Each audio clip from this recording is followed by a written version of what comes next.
I do want to touch on that fraud suit in just a little bit, but I believe you said the DC hotel was terrible business, but he got a terrific deal from it. Can you elaborate on that? How was he able to do that?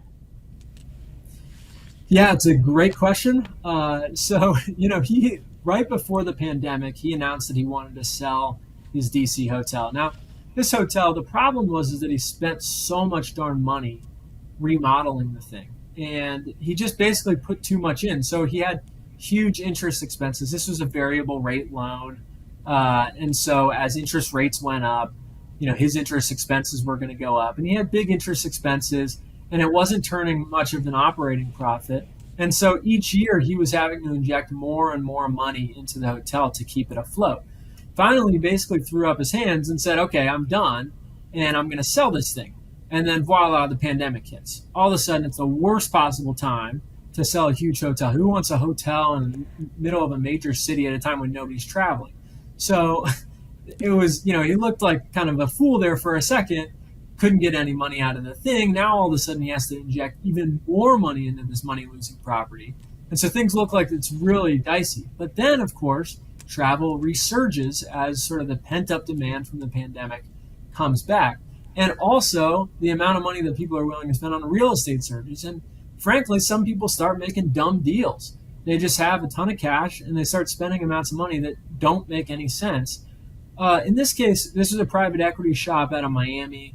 And they spent a crazy amount of money. There was some seller financing involved, so that helps juice the price even more. So in other words, Donald Trump lent to the person who was buying his own building, saying, hey, if you pay a little bit more, I'll lend you some of the money. So that helped juice the price a little bit more.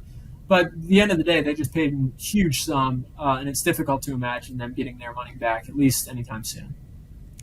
Dan, overall, you're painting somewhat of a bleak picture of Trump's financial state, but it's not that bleak, obviously. He is worth $2.6 billion. So, has he fallen off of the Forbes 400 at any other point in history? Can you walk us down memory lane, if you will? Yeah, sure. So if we go back 41 years, Forbes 400 begins.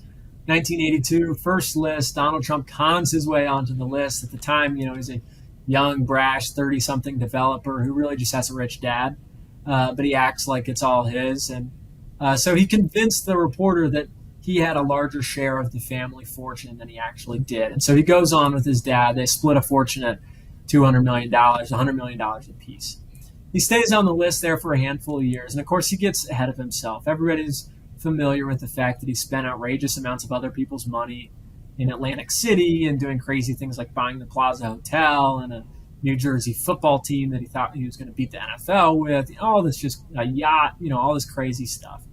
And the problem with spending a lot of other people's money is that eventually they start asking for it back. And Donald Trump didn't have enough money to pay it back. So then you see a slew of bankruptcies. So in 1990, he's removed from the Forbes 400 for the first time, knocked off. Devastating story that a couple of old-time great reporters wrote on his finances, saying that his net worth at the point was within a hailing distance of zero.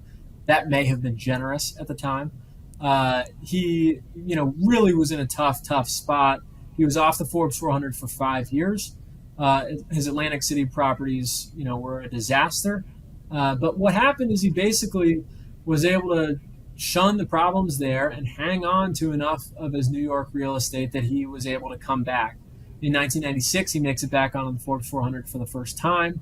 He ends up building up his fortune. At some point, he actually deserves to be on the Forbes 400, and was a true member. He was no longer lying about how much he had gotten from his dad. He was really rich, but of course, he had a huge help from his family. But he'd fought through all of this stuff, and had been fairly successful.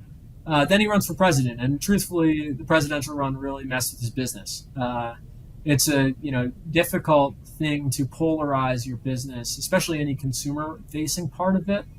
So think hotels or branded products. If you suddenly are turning off half of your customers, it's going to be a problem.